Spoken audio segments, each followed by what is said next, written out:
ബംഗളൂരുവിൽ ആർസിബിയുടെ വിജയാഘോഷത്തിനിടെയുണ്ടായ അപകടത്തിൽ മജിസ്ട്രേറ്റ് തല അന്വേഷണം പ്രഖ്യാപിച്ചതായി മുഖ്യമന്ത്രി സിദ്ധരാമയ്യ. 11 പേരുടെ മരണം ഔദ്യോഗികമായി സ്ഥിരീകരിച്ചു. 33 പേർക്ക് പരിക്കേറ്റു. മരിച്ചവരുടെ കുടുംബാംഗങ്ങൾക്ക് 10 ലക്ഷം രൂപ ധനസഹായമായി നൽകുമെന്നും പരിക്കേറ്റവരുടെ ചികിത്സാ ചെലവ് പൂർണ്ണമായും സർക്കാർ വഹിക്കുമെന്നും അദ്ദേഹം പറഞ്ഞു.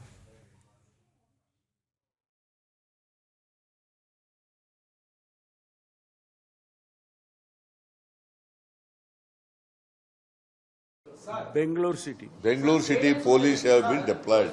See, earlier also, the same police people were doing the security job.